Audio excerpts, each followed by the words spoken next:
Não há acaso. O texto que vamos meditar neste momento é o texto de Isaías, capítulo 55, versos 10 e 11, que dizem assim: Porque assim como descem a chuva e a neve dos céus e para lá não tornam, sem que primeiro reguem a terra e a fecundem e a façam brotar, para dar semente ao semeador e pão ao que come, assim será a palavra que sair da minha boca. Não voltará para mim vazia, mas fará o que me apraz e prosperará naquilo para que a designei. Este é o vídeo 7 da série Cosmovisão Cristã. A gente tem falado aí vários dias sobre esse tema, Cosmovisão Cristã, e vários temas dentro vários subtemas dentro desse tema geral, Cosmovisão Cristã. E a palavra de hoje é: não há acaso. A gente tem,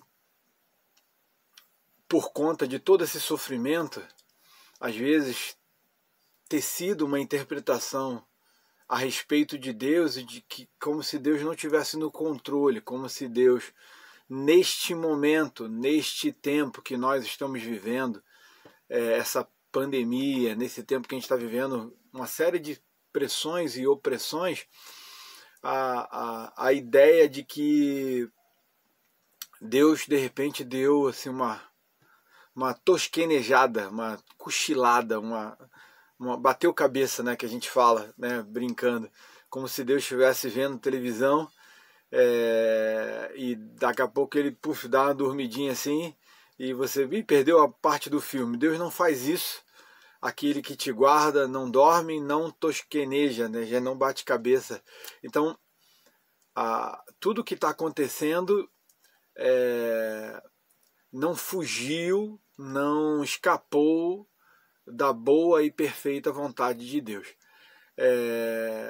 Tudo que está acontecendo é bom para mim, pessoalmente, diretamente.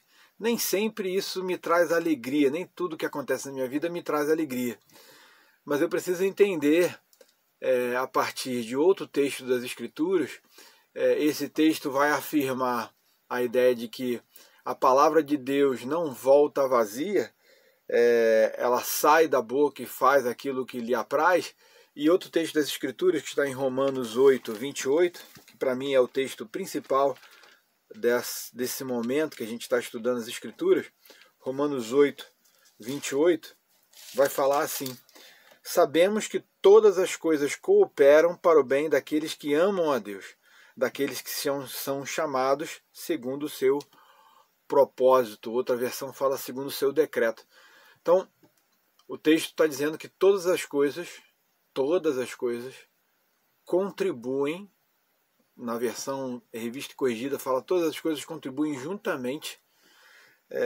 Então tudo aquilo que acontece, tanto o agora quanto o antes como depois, contribuem juntamente para o bem daquele que ama a Deus, daquele que obedece aos seus mandamentos. Aquele que ama a Deus é aquele que obedece aos mandamentos de Deus, aquele que se entregou a Ele, aquele que disse: eu não consigo, eu não posso, mas nele eu posso e nele eu consigo. Então, Deus está no controle de todas as coisas, não há acaso. Deus ainda governa o universo pela sua palavra, pelo aquilo que ele diz. Há uma religião que trabalha essa ideia de que não há acaso, mas ela trabalha essa ideia de não há acaso dizendo que a reencarnação existe, a pessoa vai voltar para pagar o preço, vai voltar para pagar os pecados da vida passada, dessa vida anterior, da vida anterior. A ideia é que ela vai voltar nesses ciclos de reencarnações e voltar até evoluir.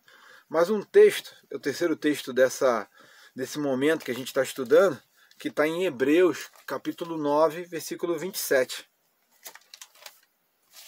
que diz assim: E assim como aos homens, aqui seres humanos, não homem, né? E assim como aos homens está ordenado morrer em uma só vez, vindo depois disso o juízo. Então está ordenado ao Leonir está ordenado, a Andréia, minha esposa, está ordenado a todos os homens morrerem uma só vez. Depois disso vem o juízo. Então, não há reencarnação, não há ciclo de ida e vinda. Portanto, eu preciso viver uma vida responsável diante de Deus, diante dos homens, porque é esta vida que Deus me deu, com mais tempo ou com menos tempo, alguns com mais, alguns com menos. Deus sabe por que dá menos a alguns, Deus sabe por que dá mais a outros, mas independente disto, Deus está no controle de todas as coisas. Então, minha palavra para você nesse momento é: todas as coisas contribuem para o teu bem. Claro, é uma condicional você amar a Deus, mas eu queria falar que para você, que você ainda que não entregou sua vida a Cristo, entregue sua vida a Cristo. Mas você que não entregou ainda, mas todas as coisas contribuem também para que você conheça Ele. Deus está se revelando através da história a nós. Deus se revelou através da criação. Salmo 19 fala, né? Os céus declaram a glória de Deus, o firmamento anuncia a obra de suas mãos. Um dia faz declaração a outro dia. Então o sol faz declaração a nós, a natureza faz declarações a nós.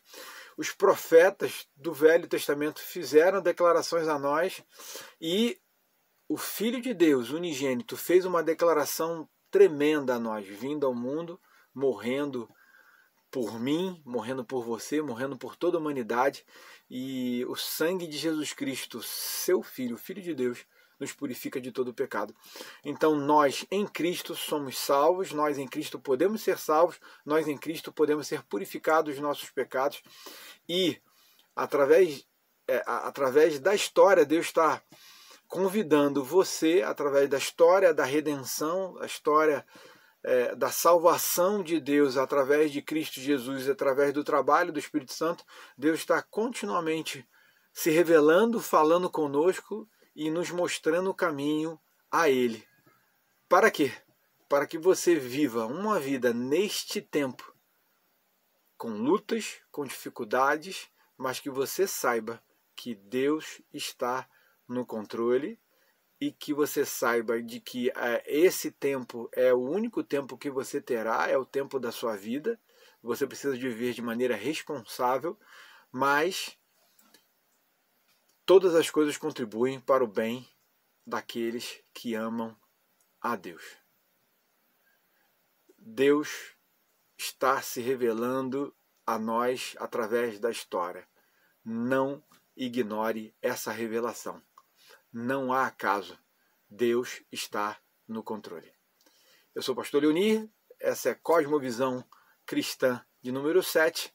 Amanhã, se a graça de Deus o permitir, teremos Cosmovisão Cristã de número 8, sobre o tema Soberania de Deus, que está ligado a esse tema, mas amanhã a gente fala mais. Um abraço, muito bom ter você comigo ouvindo. Paz.